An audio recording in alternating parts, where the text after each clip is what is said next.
Hey, this is Jacob Perry back with you for the 16th episode of this vlog we're doing on Patagonia, honey, beekeeping, all things with our business and how we're running it, and some insight into what we're doing, how we're doing it, and even into our personal profiles a little bit. So today, I'm going to give you guys the juicy details, a sneak peek, the inside info on our CEO and founder. All right, I'm going to give you all the dirty details because I know the guy well, and he's a total jerk. He's me. So that's me, Jacob Perry, and I'm going to tell you a little bit about the great irony that occurred shortly after I started the company. I became allergic to bee stings. So I'm going to give you a little background on this, tell you how that happened. And this came about, one of the reasons I wanted to share this with you guys is because a lot of people ask me if I keep bees, if I am a beekeeper, what personal experience I have with this, because I'm obviously a honey lover. And I absolutely love what I do and care very much about the process, the whole process of getting the honey so it's the highest quality. And anyway, so I want to tell you guys about that. So my first really introduction to honeybees was back when I was in college, about 10 years ago. And showing my age here. And I was a biologist. I got a degree in biology. I wanted to be a field biologist. I actually studied birds. I was a bird nerd. And fun fact, I got a little bit lonely studying birds, listening to them, writing down notes about them, identifying them, capturing them, banding them. I got really lonely in the field and decided I needed to work with people instead. So I kind of switched gears in life. But as part of my biology degree, I took an entomology course, which is the study of insects. And we had a whole chapter on honeybees. We really got to thoroughly study them, get to know them, both not only their anatomy, but how they operate, their behavior, animal behavior. And honeybees are one of very few species that are considered pure, truly social species, which means, among other things, that the individual bee will sacrifice itself for the good of the colony. They're a social species in that regard, which is pretty amazing. And then it's obviously pretty amazing how they work together in a hive to create a hive, and then to communicate, to use geometry of the sun to tell each other where the nectar is, the flowers and all that. I'll get to that in another episode. But that was kind of my first introduction. We actually went out to some hives as part of that course and checked them out with a local beekeeper and got stung. I actually got stung right on my nose. Luckily, I don't know what happened that day, but my nose didn't swell and turn red. I was afraid I was going to be the ginger Rudolph the next day. But it didn't happen. So it just itched a little bit.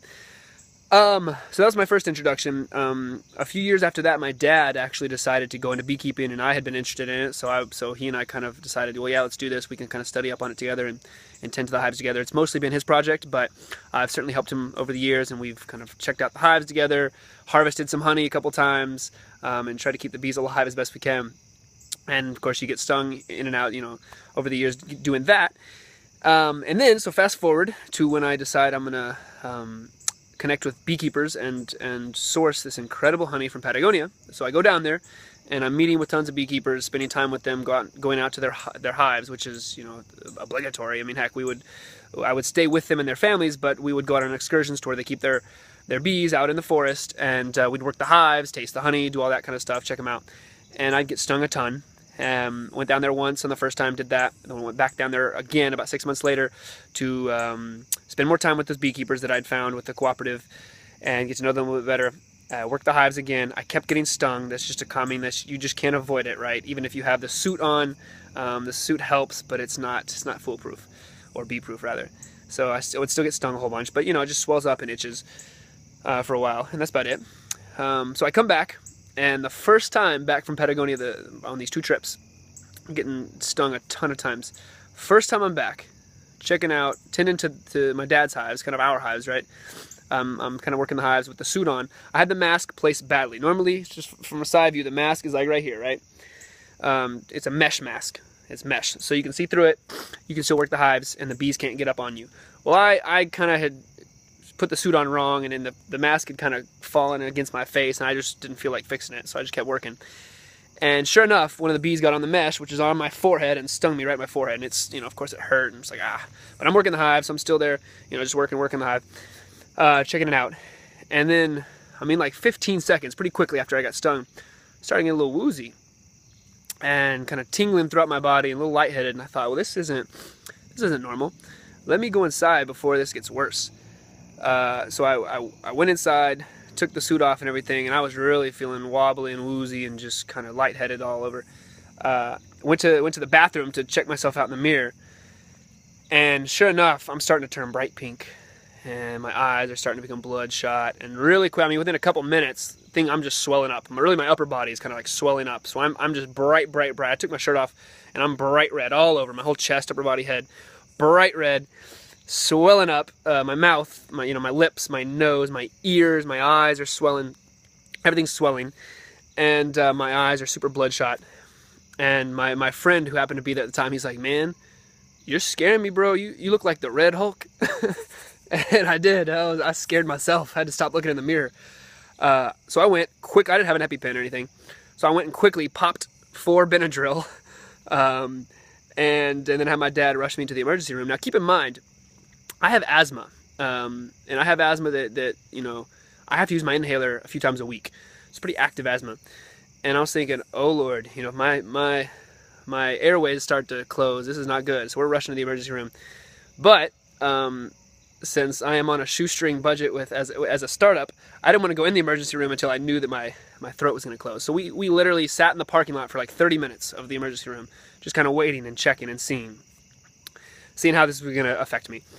And everything kind of swelling, and then it kind of stopped swelling, and everything just was swollen without continuing to get worse. And my whole body itched. I was, scratching everything on my body. Every part of my body itched, and I was incessantly scratching it, and it never made it better. So sometimes I just had to control myself and stop scratching, because I actually made myself bleed in a few areas. Really itchy. This is called anaphylactic shock, by the way. This is what I went into. I went into anaphylactic shock because of this bee sting.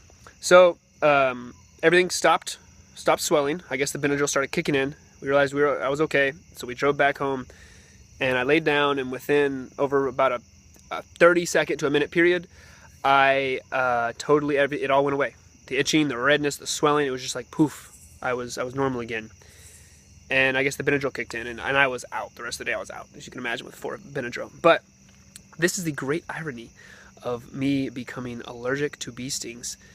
Shocking, because now I'm known as the honey guy, and I kind of had to hand off all the honey stuff to my dad on our side, and I just deal with honey from Patagonia now. So that's how it goes. I had to get an EpiPen, as y'all can imagine, just to be safe, and the way I did that was through honey. I have a friend of mine who is a doctor, who's a really wonderful friend, and then a really great doctor. He said, I'll give you an EpiPen. You give me some honey, we'll make a deal. We'll barter. Bartering isn't too old-fashioned. We can still do that. So this amazing honey, basically this doctor, my friend, he got some of the best honey in the world. It's magical stuff, and I got an EpiPen to stay alive a little longer. Not a bad deal, I think. And I have been stung twice since then, but I got the stingers out really quickly. I think I wasn't exposed to as much venom, and they were also on my finger and then on my toe, not near major, I guess, veins and arteries. So I'm thinking that probably had something to do with it. So I just had regional swelling rather than my whole body going into anaphylactic shock. So, whew, what a crazy irony that shortly after I start this business, I become allergic to bee stings. So my next visit to Patagonia, I don't know how that's going to work out. Visiting my beekeepers, I'm probably going to have to watch from a distance as they check out the hives, or I'll just have my EpiPen with me all the time. Well, I will anyway. So there's a little insight, the juicy details, into the irony of what has happened with me and on my journey. So now I don't do a whole lot of beekeeping, but to answer everybody's question, not too much anymore. But I still love honey, and I'm on a honey journey to really get to know honey as best I can, and continue to understand beekeeping the best I can, so that I can always source from the best beekeepers and really source the best quality honey from Patagonia. And this stuff is really amazing. So there you are. We'll catch you next time, and we're signing out. Make sure you leave some comments. Let us know what you think, or if you have similar stories, I'd love to hear them. And follow us, Facebook, Instagram, Patagonia Bee Products, and YouTube as well. Check you out next time. Bye-bye.